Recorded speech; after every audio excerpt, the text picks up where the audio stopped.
बिस्मिल्लाहिर्रहमानिर्रहीम, अस्सलाम वालेकुम। आप देख रहे हैं स्पोर्ट फ्लिक्स में हमजा शफीक। तो जनाब, पाकिस्तान वर्सेस साउथ अफ्रीका पहला टेस्ट मैच सेंचुरियन में इस वक्त जारी है। 258 रन पर 9 खिलाड़ी आउट हो गए और इस वक्त 47 रन की लीड हासिल कर चुकी है south African team. Let's see ये मैच किस तरफ जाता है। ये तो कंफर्म हो गया कि मैच फैसला कुन साबित होगा, क्योंकि आज दूसरा रोज है। 9 खिलाड़ी आउट हो गए हैं। अब से कुछ ही देर बाद या अगले ही ओवर में या अगली ही गेंद में अगर ये खिलाड़ी आउट हो जाता है तो 15-20 मिनट बाद गालिबन ये मैच दोबारा शुरू हो जाएगा और पाकिस्तान की बैटिंग जो है अब वो टारगेट सेट करने में कामयाब हो जाएगी। लेट्स सी ये टारगेट कितना होगा। और कुछ पेशगोइयां तो ये भी हैं कि बारिश का इम्कान है सेंचुरियन में। लेट्स सी इस हवाले से भी क्या है। दूसरे एंड पर हमने ये देखना है कि 2025 का जो शेड्यूल है ना पाकिस्तान क्रिकेट का, क्योंकि डोमेस्टिक पर बहुत ज्यादा मेहनत की जा रही है। हमने देखा कि बहुत से टूर्नामेंट्स करवाए जा रहे हैं, लेकिन इस शेड्यूल में बहुत सारे T20 मैचेस दे दिए गए। ये सारी सूरत-ए-हाल ये भी हम जानने की कोशिश करेंगे। उसके साथ साथ जो बॉर्डर गावस्कर ट्रॉफी चल रही, बॉक्सिंग डे मैच था आज, उसका दूसरा रोज, और इंडियन बैटिंग लाइन जो है वो मेरा ख्याल मुश्किलात का शिकार कंफर्म हो चुकी है। 4-5 खिलाड़ी उनके आउट हो गए। इस मैच पर हमने बात करनी है। और इसके साथ साथ अश्विन ने जनाब रिटायरमेंट ली है, उसके बाद उनका एक इंटरव्यू बहुत ज़्यादा वायरल हो गया। क्या क्या कमियां कोताहियां, क्या क्या ख्वाहिशात उनकी रह गई, ये तमाम तरह सूरत पर बात करेंगे। फॉर्मर कैप्टन सलमान बट साहब हमारे स्टूडियोज में मौजूद हैं। इसके साथ साथ अहमद सईद ने भी ज्वाइन किया है। वेलकम अहमद सईद साहब। मीनवाइल में बट साहब भी ज्वाइन कर लेंगे। इस मैच की बात कर लेंगे अहमद।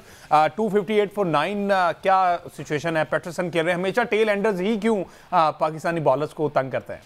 जी, आपने सलमान बट साहब का नाम लिया तो मुझे फ़ौरन जहन में इससे रिलेटेड एक और मैच याद आ गया। इसमें आपको याद होगा कि पाकिस्तान की टीम इंग्लैंड के खिलाफ खेल रही थी और पाकिस्तान की टीम 7 आउट करने के बाद 8वें विकेट पर स्टुअर्ट ब्रॉड जब क्रीज पर आया तो उन्होंने 169 रन स्कोर कर दिए थे और उन्होंने जॉनसन ट्रॉट के साथ मिलकर जो है वो 350 से ज़्यादा रन की पार्टनरशिप लगा दी थी। तो पाकिस्तान के खिलाफ टेल एंडर्स के रन करने की रिवायत जो है वो कोई नई नहीं है और आज भी यही हुआ है। पाकिस्तान ने पहले 8 खिलाड़ी जो है वो जल्दी आउट कर लिया और एक मौके पर यूँ लग रहा था कि पाकिस्तान की टीम जो है वो ऑलमोस्ट जिस तरह पाकिस्तान ने 211 रन स्कोर किए फर्स्ट इनिंग में, उसी रन के अंदर अंदर रिस्ट्रिक्ट करने में कामयाब हो जाएगी साउथ अफ्रीका की टीम को। लेकिन फिर वहाँ पर डेब्यूटेंट कॉर्बन बॉश एक मरतबा फिर क्रीज पर आया और जिस तरह से उन्हें बॉलिंग में तहलका मचाया, अपने पहले वनडे में तहलका मचाया, उस तरह ही उन्होंने इस पिच के ऊपर आकर अब 19 सेंचुरी जड़ दी है पाकिस्तान को। 9वें नंबर पर वो बैटिंग करने के लिए आए हैं और इस वक्त पाकिस्तान की टीम जो है वो जो मैच का मोमेंटम उनकी तरफ आ गया था आउट करने के बाद, दोबारा उसको लूज़ करती हुई नजर आ रही है सेंचुरियन के इस ग्राउंड पर। और अब पाकिस्तान को तीसरी इनिंग में यकीनन ये जो एक साउथ अफ्रीका की लीड है बनती हुई नजर आ रही है 40-50 रन की, इसको जल्द ख़त्म करना होगा। उसके साथ साथ जिस तरह से पाकिस्तान के बैटर्स ने कल भी पहला घंटा गुजारने के बाद गैर जिम्मेदारी का मुजाहरा किया, इसको जो है वो ओवरकम करना होगा। बाबर आजम से बहुत ज़्यादा तवक्कुआत वाबस्ता हैं। शान मसूद का अपना भी सेंचुरियन के अंदर जो 3rd इनिंग्स का रिकॉर्ड है, यहाँ पर वो 3rd इनिंग में 50 भी स्कोर कर चुके हैं सेंचुरियन में 2018 में। तो यकीनन पाकिस्तान इस वक्त जो है वो थोड़ा सा ग्राउंड लूज़ कर रहा है। ये जो गैर ज़रूरी रन पाकिस्तान ने बनवाए हैं 9वीं विकेट के ऊपर, लेकिन अब देखना होगा कि तीसरी जो इनिंग खेलता है पाकिस्तान उसमें किस तरह से परफॉर्म करता है। अच्छा मुझे साहब, आपको नहीं लगता कि यहाँ पर अगर सलमान अली आगा को ट्राई कर लिया जाए, ऑफ एंड ऑन उनसे बॉल करवा लिया जाए, क्योंकि टेल एंडर्स जो हैं वो स्पिन को खेलते हुए खासी उनको मुश्किलात होंगी, तो शायद हमें LBW की सूरत में कोई विकेट मिल जाए। लेकिन शायद उनके जहन में ये भी है कि नसीम शाह को बिलाखिर वो लेंथ मिलना शुरू हो चुकी है जिस पर उनको विकेटें मिली हैं। पहले जो है वो आकर नसीम शाह ने हाफ वॉलीज जो हैं वो देना शुरू की माकरम को और बबूमा को, जिस पर उनके खिलाफ रन बने। लेकिन जब दूसरा स्पेल करने के नसीम शाह है तो उस पर उनको वो लेंथ मिली जिस पर थोड़ा सा पीछे उन्होंने बॉल डालना शुरू किया तो 2 कैचेस जो है वो उनके स्लिप में हुए और नसीम शाह जो है वो 3 खिलाड़ी आउट कर चुके हैं। शायद उस पर ही कैपिटलाइज करना चाह रहे हैं।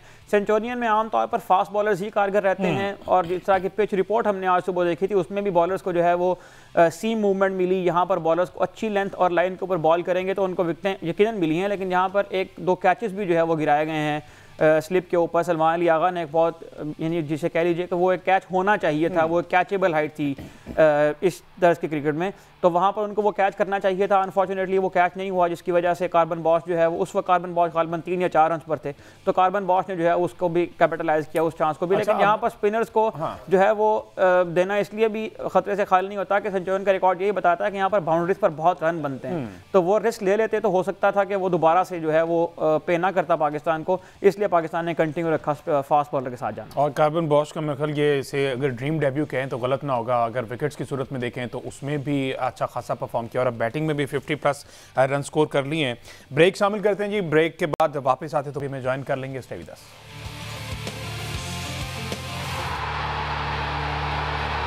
Welcome back ji. बात हो रही पाकिस्तान वर्सेस साउथ अफ्रीका पहला टेस्ट मैच जिसका आज दूसरा रोज है। 273 फॉर 9 साउथ अफ्रीका के जो टेल एंडर्स हैं वो मैच में खासी गिरफ्त बना चुके हैं और 62 रन की गालिबन ये लीड हो चुकी है। बट साहब ये मैच जो है वो हाथों से निकलता हुआ दिखाई दे रहा है अगर लीड के पर्सपेक्टिव से देखा जाए तो। आपको दिखाई दे रहा है, मुझे तो दिखाई नहीं दे रहा। देखिए बात यह है कि लीड इस तरह की पिच के ऊपर बड़ी हैंडी लीड है, 60, 70, 100, 100 प्लस माइनस कुछ भी है। ये ऐसा पिच है जिसपे जब एक विकेट गिरती है तो नए आने वाले बैटर जो हैं वो काफ़ी वनरेबल होते हैं, क्योंकि पुराने गेंद के साथ भी इधर मूवमेंट है, इन द एयर है, ऑफ द पिच है, फिर अनइवन है। ये बैटिंग के लिए एक बड़ा कड़ा इम्तिहान है इस पिच पे। तो पाकिस्तान को पहले तो ये ख्याल रखना है कि लीड ना ज़्यादा ग्रो करे, ऑलरेडी 50 से ऊपर जा चुकी है। दूसरी बात यह है कि फिर पाकिस्तान के किसी एक से दो प्लेयरों को बड़ी इनिंग यहाँ पर खेलनी पड़ेगी, ताकि आपके पास भी 250 270 रन होंगे तो you can fight at 180 as well, but to make it a proper fight और विनिंग स्कोर वो आपका 240 के एक्सेस में जाएगा तो तब आप बात कर सकते हैं। लेकिन आई थिंक अभी पहले तो ये लास्ट विकेट लें, Bosch I think outstanding cricket खेल रहे हैं। वनडे में भी जब उन्होंने बारी ली थी तो साफ पता लग रहा था कि टेक्निक बहुत अच्छी है, और यहाँ आकर भी आई थिंक कि वो बहुत ही अच्छा खेल रहे हैं इस एडवर्स सिचुएशन में। और आप बैटिंग की लेंथ देखेंगे, 9वें नंबर पे इस तरह का प्लेयर बैटिंग करने आया है जो टेक्निकली कितना साउंड है।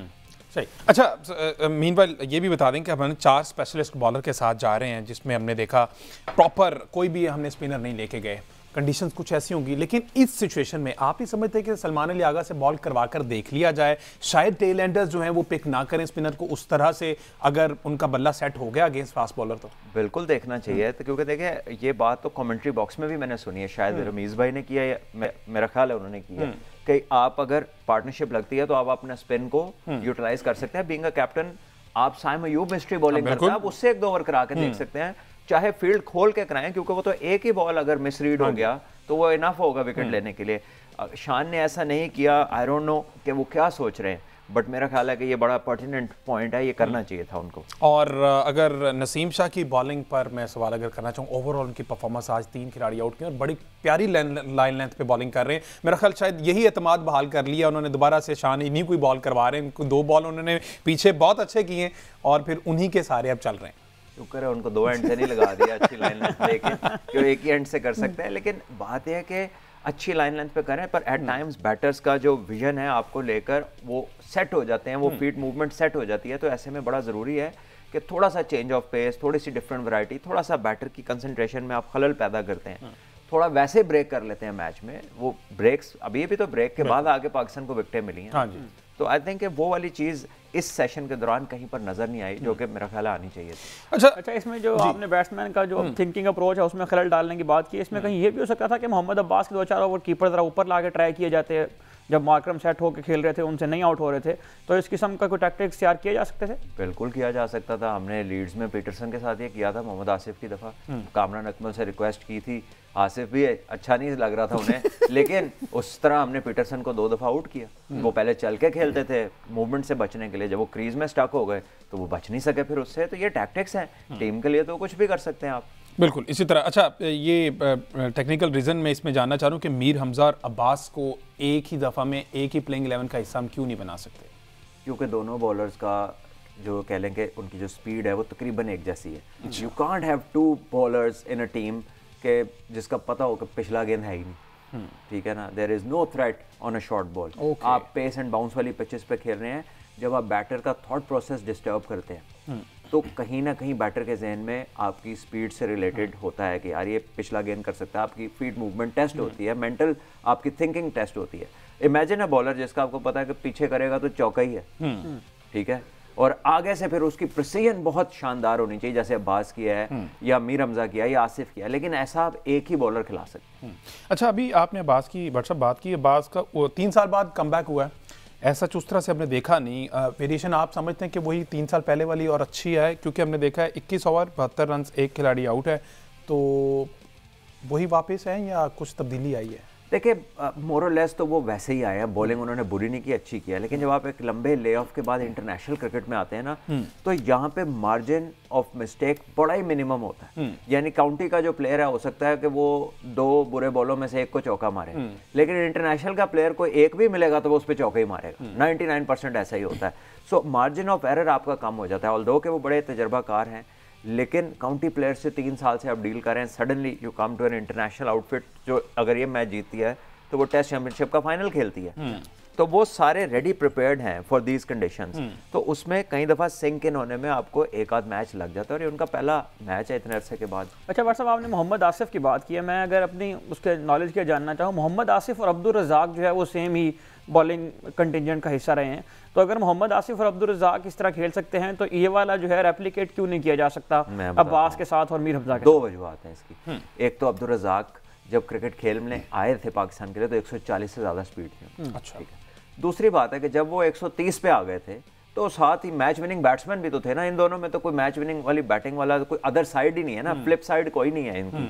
तो वो फिर वन टाइप डायमेंशनल दो चीज़ें हो जाती हैं। तो रज़ाक भाई तो आपको मोहाली टेस्ट बचाया है, ठीक है, कराची टेस्ट में पार्टनरशिप लगाई है, तो बड़े बड़े मार्के हैं उनके बैट के साथ भी, तो उनको आप इनके साथ कंपेयर नहीं कर सकते एज अ ऑलराउंडर और as a specialist. Asif was a greatest bowler. मैं समझता हूँ कि ये जो दो बॉलर्स हैं ये बहुत अच्छे हैं, लेकिन they are not Asif, he was different. And Abdul Razzaq was multiply talented, 3 dimensional cricketer थे, तो वो इनका मैच नहीं है उन दोनों का और इन दोनों का। अच्छा, ये डिस्कशन ये गुफ्तगू इसलिए भी जरूरी थी कि हम चूंकि बहुत ज़्यादा हमारे जो शायकीन हैं क्रिकेट देखने वाले, उनको जब थोड़ी देर तक विकेट ना मिले तो फिर वो इस तरह की बातें करना शुरू हो जाते हैं। और मीर हमजा का चूंकि काफ़ी नाम आ रहा है कि मीर हमजा को होना चाहिए था, नसीम शाह पहले नसीम शाह की जगह पे जब लंच से पहले बार उन्होंने स्पेल किया तो उसमें लोग ये कह रहे थे कि नसीम शाह की जगह मीर हमजा को होना चाहिए। टेस्ट क्रिकेट में अजहर महमूद भी साथ खेलते रहे, 135 137 पे बॉल करते थे। साउथ अफ्रीका में टेस्ट में उन्होंने 2 सेंचुरियां की थी एक ही सीरीज में, तो वो भी हाई क्लास ऑलराउंडर थे। तो मतलब हमें अनफॉर्चुनेटली अभी तक वो वाली रिप्लेसमेंट्स तो मिली ही नहीं है। इस तरह के 2 क्रिकेटर्स इकट्ठे पाकिस्तान टीम में होना तो एक बहुत बड़ी ब्लेसिंग थी, क्योंकि वो टेस्ट हो, T20 हो, वनडे हो, तो हर एक में फिट होने वाले प्लेयर्स थे। चलें जी, मेरी नहीं सुनी लेकिन आपकी सुनी गई। उन्होंने साइम को ले हैं, आगा को नहीं लाया। लेट्स सी साइम क्या करते हैं यहाँ पर आकर जो पहला बॉल करेंगे। अच्छा, एडन मार्करन में क्या कमाल इनिंग्स के लिए उन्होंने 82 रन बनाए। मास भाई, अब ये बॉस जो है वो 62 पे खेल रहे हैं, 82 पे, अगर इस पर आप कमेंट कर दें ओवरऑल इनकी इनिंग किस तरह की रही? देखिए, हाई क्लास इनिंग है, अगर आप उसकी कंसंट्रेशन देखें तो उसने बॉलों को छोड़ा है, उसी तरह का बॉल अब्बास का अंदर आया और नीचे रहा तो स्टब्स आउट हो गए। उसी तरह के 1-2 दफा बॉल इसको हुए तो ये फ्रंट फुट के ऊपर था और बड़ा, क्योंकि ये 6 फुट से भी ज्यादा लंबे हैं तो इन्हें बहुत झुक के खेलना पड़ता है। सो कंसंट्रेशन लेवल्स जो थे वो इनके बहुत शानदार थे, और थोड़ा सा शॉर्ट ऑफ लेंथ बॉल मिलती थी तो वो चौका ही मारता था उस बॉल को, या ओवर पिच मिलती थी तो चौका मारता था। तो बेसिकली इस तरह की पिच पे कंसंट्रेशन होती है। बाबर कैसे आउट हुए, वो बाहर का गेंद था, कंसंट्रेशन लैप्स हुआ, आउट हो गए। अगर आप साउथ शकील की इनिंग देखें, वो ऐसा लगता है कि प्री ऑक्यूपाइड माइंडसेट से आए थे कि मैंने एग्रेसिव खेलना, ठीक है, जबकि उनका ना ये रोल है, ना उनसे ये डिमांड थी, ना उस सिचुएशन की डिमांड थी, ठीक है। वो क्रिकेट खेलते तो यहाँ पे रन नहीं रुकते, लेकिन उन्होंने शॉट बनाने की कोशिश की। पहले भी उन्होंने एक ऊपर से मारा सामने, फिर एक कवर मारा, ये तीनों वो शॉट थे जो उनकी गेम का हिस्सा नहीं है। तो he was trying to be somebody else, and I request him कि डोंट डू दैट, क्योंकि उसमें फिर साउथ शकील कहीं गुम हो जाएगा।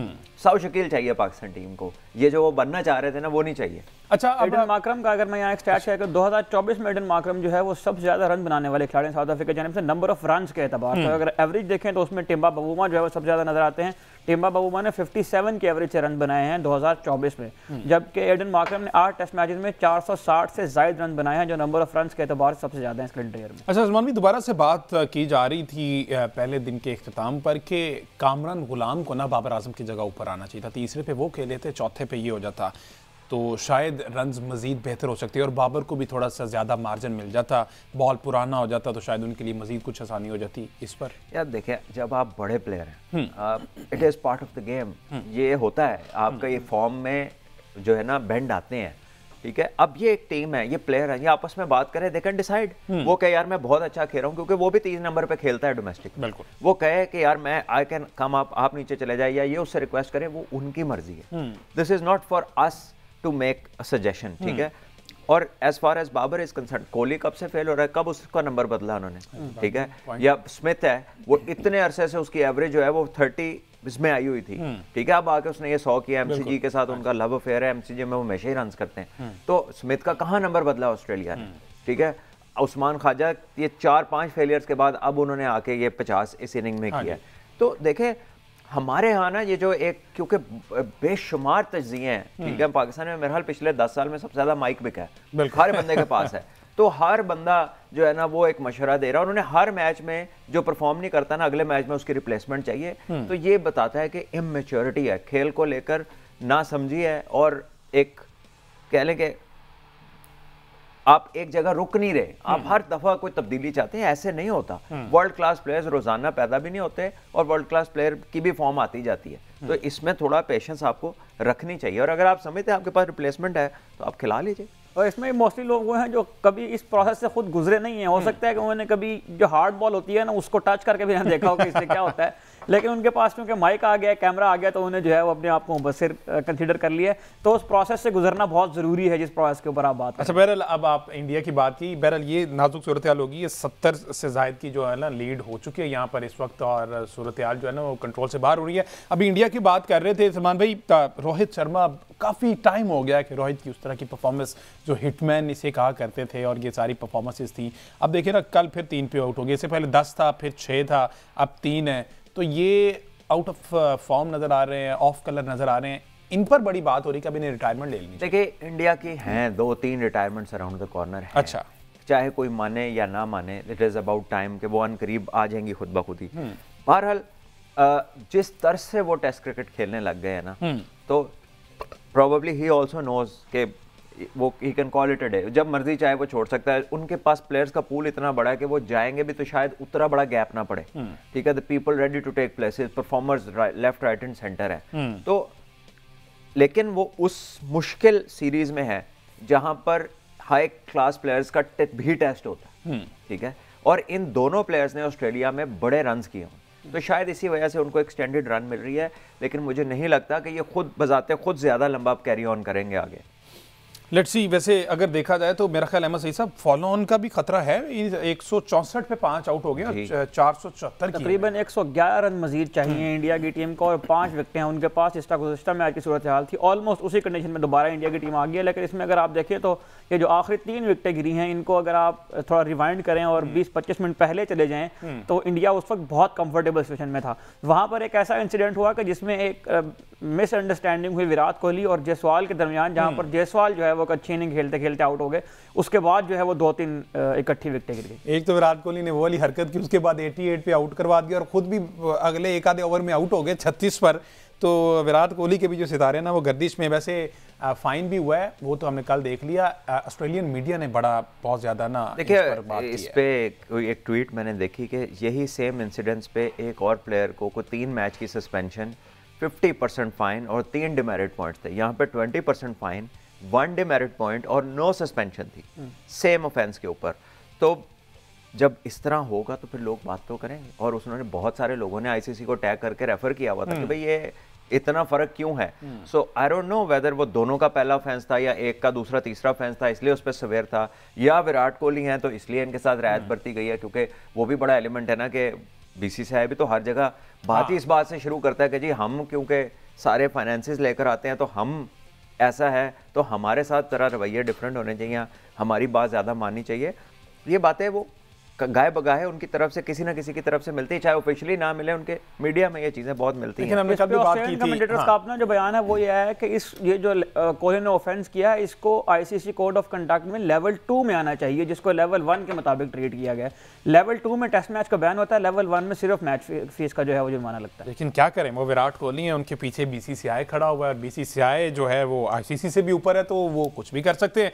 अच्छा, बहरहाल जो कुछ फुटेजेस भी मेरे ख्याल ऑस्ट्रेलियन मीडिया ने क्लाउन बनाकर और इस पर बहुत ज़्यादा बैश किया गया, तो अगर हमारे पास वो भी पड़ी हैं तो वो भी ज़रा दिखाएं ना, क्योंकि पूरा जो ऑस्ट्रेलियन मीडिया है वो इसी पर ही बात कर रहा है। और एमसीजी का ग्राउंड एक तारीखी मैदान, यहाँ पर तो लोग मेमोरीज बनाते हैं, लेकिन इस तरह की जो मेमोरी विराट कोहली ने अपने करियर के इख्तिताम पर जो बना ली हैं, मैंने पहले से कह दिया करियर का इख्तिताम शायद उन्होंने अभी मजीद खेलना हो।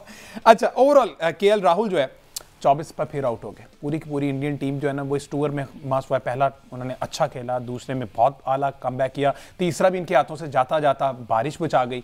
ये वाला भी मैच जाता दिखाई दे रहा, तो मेरे ख्याल चैंपियंस ट्रॉफी वो जो टेस्ट चैंपियनशिप का फाइनल वो मेरे ख्याल खा भी रह जाएगा इस दफा। देखिए उसके लिए तो इंडिया को 4-1 शायद चाहिए थी ये सीरीज। जी हाँ, एक मैच का मार्जिन, वो तो जा चुका ना। हाँ, एक ऑस्ट्रेलिया जीत गई, ठीक है, एक ड्रॉ हो गया, तो 4-1 तो खत्म हो गया। अब तो यह है कि अगर साउथ अफ्रीका एक मैच पाकिस्तान से जीतता है तो ऑस्ट्रेलिया साउथ अफ्रीका का फाइनल होगा, ठीक है। और अगर नहीं जीतता तो फिर टेबल दोबारा देखनी पड़ेगी कि क्या होता है। लेकिन अगर साउथ अफ्रीका सीरीज में एक भी टेस्ट मैच जीता तो उनका और ऑस्ट्रेलिया का फाइनल होगा। और अगर पाकिस्तान की टीम बांग्लादेश को हरा देती अपने होम में, जो पाकिस्तान 2 टेस्ट बांग्लादेश से हारा है, और उसके बाद पाकिस्तान इंग्लैंड को हराती तो पाकिस्तान को भी साउथ अफ्रीका के अगेंस्ट सिर्फ एक ही विन चाहिए होती और पाकिस्तान कंटेंशन में होता। काश के वो क्लीन स्वीप ना हुआ था जो बांग्लादेश यहाँ पर आकर कर गया, और बड़े बड़े अरस्तु जो बैठे हुए थे वो कुछ ना कर पाए। अच्छा, इंडिया की बात हो रही है तो ये मेरे ख्याल बहुत से ऐसे इंडियन प्लेयर्स की ख्वाहिश होगी, इसमें हम कह सकते हैं कि हज़ारों ख्वाहिशें ऐसी क्या ख्वाहिश पर दम निकली। रविचंद्रन अश्विन ने रिटायरमेंट ले ली, उन्होंने कहा कि मेरी ये ख्वाहिश रही, मैंने बड़ी क्रिकेट खेली है, पाकिस्तान आकर मैं खेलना चाहता था, वो मेरी ख्वाहिश पूरी नहीं हुई। तो मेरा ख्याल ये अभी जो इस टाइम प्लेइंग 11 है, ये सब की ये ख्वाहिश होगी एक दफ़ा पाकिस्तान जाके खेलें तो ज़रूर, लेकिन सियासत तो यही हो सकता है कि PSL के लिए साइन अप कर लें। ठीक है, मेरा तो नहीं ख्याल कि पाकिस्तान में कोई ऐसी रिवायत है या कोई ऐसा हमारा रूल है कि जी हम इंडियन प्लेयर को नहीं लेंगे। मेरा तो नहीं ख्याल कि ऐसा है। वो रिस्ट्रिक्शन भी उन पे BCCI या इंडियन गवर्नमेंट की तरफ से ही होगा। लेकिन अगर मैं आपको बताऊं कि पाकिस्तान के ने कभी, Pakistan has never been an unwelcoming place. बिल्कुल ठीक है, it is their side only. तो कोई भी सिनेरियो पाकिस्तान ने हमेशा, हाँ, मेरा ख्याल है कि वे में रहा है। गवर्नमेंट की पॉलिसीज की वजह से लोग बातचीत नहीं करते। ख्वाहिश तो सभी की होती है, हमारी भी होती थी कि इंडिया में जाके खेलें, उनकी भी है कि पाकिस्तान में आके खेलें, क्योंकि लोगों के साथ जो आपकी मीटअप्स है ना वो बड़े डिफरेंट हैं, और जो मीडिया पे आपको चीज़ें दिखाई देती हैं ये तो रियल लाइफ में ढूंढने से भी कम मिलती हैं। शायद उधर मैं भी 2 टूर्स कर चुका हूँ, मैंने तो कभी कोई ऐसी चीज़ नहीं देखी। वो इधर आ चुके हैं 2-3 दफ़ा पिछली 1.5-2 दहाइयों में, वो भी आपने उनकी भी ज़ुबानी सुन लिया कि इधर कैसा था। तो it is somewhere we need to find out कि कितने है मसला, नीचे तो कुछ भी नहीं है। बस फिर ये अश्विन ने असल में ये कहा कि मेरी एक अनफुलफिल्ड किस्म की विश है कि मैं 100 से ज़्यादा टेस्ट मैच खेला, कि मैं पाकिस्तान के खिलाफ टेस्ट मैच नहीं खेला। तो पर्टिकुलरली वो टेस्ट मैच खेलने की ख्वाहिश का इजहार कर रहे हैं। पाकिस्तान और भारत का आखिरी टेस्ट मैच जो है वो 2007 में खेला गया था। पाकिस्तान की टीम उसके बाद एक बार भारत के दौरे पर गई थी, लेकिन वो वाइट बॉल का टूर था। अश्विन जो है उन 20 खिलाड़ियों में से एक है जिन्होंने 100 से ज़्यादा टेस्ट मैचेस खेले हैं इंडिया के लिए, और दुनिया में अब तक 78 प्लेयर्स ऐसे हैं जिन्होंने 100 से ज़्यादा टेस्ट मैच खेले हैं। लेकिन अश्विन वो वाहिद खिलाड़ी हैं जिन्होंने 100 से ज़्यादा टेस्ट मैच खेले और पाकिस्तान के खिलाफ कोई टेस्ट मैच नहीं खेला। विराट कोहली और चेतेश्वर पुजारा ये 2 प्लेयर हैं जिन्होंने 100 से ज़्यादा टेस्ट मैच खेले हैं और अब तक पाकिस्तान के खिलाफ ये भी टेस्ट मैच नहीं खेल पाए हैं। तो ये 2 प्लेयर भी इस लिस्ट में ऐड हो सकते हैं। फिलहाल अश्विन वाहिद प्लेयर हैं जिन्होंने 100 से ज़्यादा टेस्ट खेले हैं, लेकिन पाकिस्तान के खिलाफ उन्हें एक भी टेस्ट नहीं खेला। ठीक है जी, अब थोड़ी सी बात कर ली जाए, ये जो टेस्ट मैचेस की बात हो रही है और इसके साथ साथ हमने देखा कि 2025 का शेड्यूल आ गया ना, उसमें बट साहब फिर से हमने देखा है कि 4 टेस्ट मैचेस पाकिस्तान को खेलने को मिलेंगे। T20 और वनडे जो है ना वो ज़्यादा है। T20 की तादाद वैसे अहमद सईद कितनी है? ये पाकिस्तान ने 2025 का जो शेड्यूल दिया है उसमें पाकिस्तान को 29 T20 मैचेस खेलना है, एशिया कप T20 के मैचेस निकाल कर, और ODI मैचेस की कुल तादाद जो है वो 26 बनती है। ये जो चैंपियंस ट्रॉफी के हम उम्मीद करते हैं कि पाकिस्तान 5 मैच खेलने में कामयाब हो जाएगा चैंपियंस ट्रॉफी में, उनको मिलाकर 26 मैचेस बनते हैं, जबकि टेस्ट मैचेस की तादाद सिर्फ 4 है। 2 टेस्ट मैच हमें जनवरी में खेलने हैं वेस्ट इंडीज़ के अगेंस्ट, और 2 टेस्ट मैच बाद में हमें जून या जुलाई में आई गेस खेलने हैं साउथ अफ्रीका के अगेंस्ट। तो उसके अलावा पूरे साल में हमें वाइट बॉल क्रिकेट। इस बात पे मैं ये कमेंट करना चाहता हूँ कि फिर हम कहते हैं कि हमारे लड़के टेस्ट और फर्स्ट क्लास पे फोकस करें, जब उनके लिए आगे आउटलेट्स ही नहीं है, जब हम उनके लिए मैच ही नहीं लेते, हम उनके लिए ऑर्गेनाइज ही नहीं कर रहे स्पोर्ट को। सारी दुनिया में जहाँ पे टेस्ट क्रिकेट खेली जा रही है और उसमें आपको शौक पाया जाता है, एक तो वो सेंट्रली कॉन्ट्रैक्टेड महंगे होते हैं, ठीक है, उन्हें कंपनसेट किया जाता है, दूसरा उनके नंबर ऑफ मैचेस होते हैं। अब 4 मैचों की एंगेजमेंट, 365 दिन में से 20 दिन की एक्टिविटी है, वो भी अगर मैच पूरा आखिर तक जाए तो मुझे बताएं कितने लोग डिटर्मिन होंगे या इससे फैसिनेट होंगे या इसके लिए वो पूरा साल और पूरा अपना करियर बिल्टअप करने की कोशिश करेंगे अगर ये हमारे नंबर ऑफ मैचेस होंगे। क्यों नहीं हम बायलैटरल्स में ज़्यादा टेस्ट क्रिकेट खेल सकते? एटलीस्ट मिनिमम आपके 12 से 16 टेस्ट मैच सालाना आपके होने चाहिए, to let the boys think कि ये भी कोई क्रिकेट है, इसमें भी हमने बड़ा बनना है, और इस तरफ जाएंगे तो आपको क्रिकेट के थ्रू आउट प्रोडक्ट्स मिलेंगे। लेकिन पता नहीं अब क्यों ICC हमें मैच नहीं देता या हम मैच नहीं लेते, ये भी अल्लाह ही बेहतर जानता है। मेरा ख्याल और ये हमारे जो टेस्ट कप्तान है शान मसूद, आपको याद होगा इस स्पोर्ट्स लिस्ट में हम तबसरा किया था इस बात का कि बांग्लादेश से मैच हारने के बाद उन्होंने इस बात का शिकवा भी किया था कि हम 10 महीने के बाद अगर टेस्ट मैच खेलेंगे तो उसका यही नतीजा होगा। तो न जाने अब शान मसूद पाकिस्तान की टीम में कैप्टन होने के बावजूद क्यों इन टेस्ट मैच तादाद में जो है वो इजाफा नहीं करवा पाए। तो 4 टेस्ट मैचेस इंतहाई मामूली, इसके मुकाबले में हम दूसरी टीमों को देखें तो इंग्लैंड की टीम ने 19 टेस्ट मैच खेले, इंडिया की टीम ने 14 टेस्ट मैच खेले, ऑस्ट्रेलिया की टीम ने 16-17 टेस्ट मैच खेले, और उनकी वाइट बॉल क्रिकेट भी हमसे ज्यादा है। जी हाँ, नहीं, 2 टेस्ट तो वेस्ट इंडीज के खिलाफ ये जनवरी में होने हैं, इसके अलावा 2 और किन के? साउथ अफ्रीका के साथ हैं, वो शायद अक्टूबर में जाकर हैं। बस फिर हम 2026 T20 वर्ल्ड कप की तैयारी कर रहे हैं, तो वो एक लंबी सोच, जो कहते हैं ना कि नहीं, वर्ल्ड कप खेलने के लिए 4 साल हम पहले ये बात करते हैं तो हम ये कहना चाह रहे हैं कि और कोई तैयारी नहीं कर रहा। जो 10-12 टेस्ट खेल रही हैं टीमें, वो टेस्ट प्लेयरों ने तो वो खेलना ही नहीं है। जो इसके उन्होंने इसकी तैयारी करनी है, जो उसके ये एक बड़ा फेक आर्ग्यूमेंट है, एक बिल्कुल मेड अप सी चीज है इस दुनिया के अंदर। भैया तैयार सभी तैयारी कर रहे हैं, ठीक है। वो खेलेंगे तो उन्होंने, उनका नाम होना है, खेलेंगे तो हिस्ट्री में आना है, खेलेंगे तो पैसा कमाना है, वो तैयार हो जाएंगे।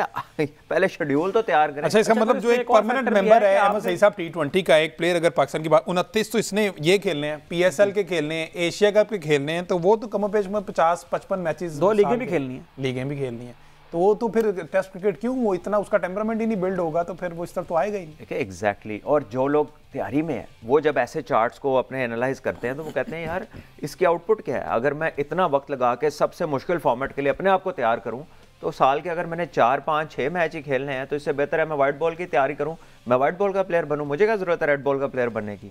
तो बात तो फिर वहीं आ जाएगी कि it is linked to the policy. Opportunities के बाद ब्रीडिंग होती है ना, कि जब लोग कहते हैं एक तरफ बहुत फायदे हैं तो लोग उस तरफ को चल पड़ते हैं, लीगें बढ़ रही हैं, लोग उस तरफ जा रहे हैं। टेस्ट क्रिकेट हम खुद नहीं रख रहे, या ICC का ऐसा है कि जी तुम लोग तुम्हें 4 बहुत हैं, अगर तो ऐसा है तो बताया जाए, क्योंकि अब तो पाकिस्तान अपने चीज़ों पे स्टैंड लेना शुरू हो गया ना, तो अगर उन्होंने ज्यादती किया तो इस पे भी स्टैंड लिया जा सकता है। अच्छा जी, आपने आउटपुट की बात की है, तो ये जो चैंपियंस का T20 हुआ है, ये भी चलो T20 फॉर्मेट था, 50 ओवर हमने पहले खेली हैं, इसमें अगर वो चेहरे निकाल के जो पहले पाकिस्तान को रिप्रेजेंट कर चुके हैं, कोई ऐसे 3 बॉलर 3 बैटर आपने देखे हो कि ये पाकिस्तान का फ्यूचर है, ये बहुत अच्छा है, इस पर मेहनत की जा सकती है, लेकिन इसको T20 से निकालना पड़ेगा? देखिए निकालना तो नहीं पड़ेगा, क्योंकि वो तो T20 में ही खेल के अच्छा करा, तो निकलेगा कैसे। लेकिन यह है कि आप उसको ग्रूम कर सकते हैं। Talk about young boy Saad in his teenages, ठीक है, साद है, अली रजा है, उबैद शाह है, ये सारी यंग ब्रिगेड है। इसी तरह ताहा है लड़का, ये बहुत छोटे लड़के हैं, हसन नवाज है, ठीक है जी। उसके साथ सलमान एक नूरपुर लायंस के लिए एक मैच खेले थे, यंग फास्ट बॉलर है, टॉल, वो बहुत अच्छे थे। मोहम्मद मोहसिन ने बारियां ली हैं इसके लिए, स्टैलियंस की टीम के लिए, मिडल में आके एक मैच भी जिताया, 50 रन भी किए। तो आपके पास तो 8-10 लड़के हैं। रमीज की आपने बॉलिंग देखी ना, इतना खूबसूरत किसी का ड्रिफ्ट हुआ ना टर्न हुआ कंट्रोल के साथ, ठीक है। तो ये लड़के हैं material. Pakistan has always been a natural resource when you talk about cricket talent. हम उस रिसोर्स के साथ जस्टिफाई नहीं करते अपने एक्शन से, अपनी पाथवे से, और अपने जो हमारी जिम्मेदारी है। तो हमारे पे है खुमियाजा, गलती हमारे ऊपर है, इन लड़कों के ऊपर नहीं है। अल्लाह ने जो देना था वो तो सबकी आंखों के सामने हमारे पास क्या क्या पड़ा हुआ है, हम नहीं उसको बना पाते, मैनेज नहीं करते टैलेंट को। तो ये तो फिर हमने इस चीज़ को ठीक करना है। जी अहमद साहब। अच्छा भट्ट साहब, इसमें ये जो आपने लड़कों के नाम लिए हैं, इसमें अगर हम पाकिस्तान का जो रिसेंट पास का सिलेक्शन क्राइटेरिया है उसमें अगर देखें तो लड़के तो वही आते हैं जिनके नंबर्स लिखे हुए आते हैं, जिनके स्टैट्स लिखे हुए आते हैं। तो उन लड़कों का क्या कसूर है जिनकी बॉलों के ऊपर कैचेस ड्रॉप हो जाते हैं? उनकी बॉलिंग को, उनकी परफॉर्मेंस को जब तक सिलेक्टर्स खुद आकर नहीं सर जी, ये होता है जब इररेलेवेंट पोजीशनिंग होती है लोगों की, या उनकी यूजेज वहां होती है जहां पर उनका काम नहीं होता। द पॉइंट इज कि जब आपको एक चीज की समझ नहीं ना, तो फिर आप उसमें क्या करते हैं, you try to come up with what they call these days algorithms, और वो अपनी जान छुड़ाने का आसान तरीका है। मैं तो दफ्तर में हूँ, मैं तो कहीं और हूँ, मैंने तो मैच देखा नहीं है। अब मेरे पास क्या आ गया जी, इसके 10 आउट है, इसके 9 आउट है, इसके 8 आउट है, 11 वाला खेलेगा, जिसका 10 से कम है, 11 से कम आउट वाला कंसीडर नहीं होगा। अब मुझे ये नहीं पता कि जिसके 10 आउट है वो 2 मैचों में है, जिसके 11 आउट है वो 5 मैचों में है। इनका जो है किस टीम के खिलाफ इसने विकेटें ली, किस टाइम पे जब टीम को जरूरत थी, अच्छे बैट्समैन आउट किए हैं, टेल एंडर आउट किए हैं, कितने कैच छूटे हैं, कितने नहीं छूटे, जो रन हुए हैं, क्या वो बैट्समैन ने रन किए हैं या एज लग के कैच छूट के वो रन हुए हैं, ठीक है। अगर आप एक ओपनिंग बैट्समैन है, आप एक टीम का हिस्सा है जिसके 2 ओपनिंग बैट्समैन 5 मैचों में 2-2, 3-3 सेंचुरियां करते हैं, और आपकी बारियां नहीं आती एज मिडिल ऑर्डर, ठीक है, आपकी बारियां नहीं आती और 400 का क्राइटेरिया है, तो आपकी बारी ही नहीं आई, तो आप 400 के क्राइटेरिया में नहीं आएंगे, तो आपका साल जाया हो जाएगा, आप बाहर हो जाएंगे। तो ये जो एल्गोरिथम्स हैं, ये like stats, they are not complete info. ये ना पूरी तस्वीर दिखाते हैं, ना ये पूरा राज खोलते हैं, ठीक है, और खोले भी तो किसके आगे, बात है।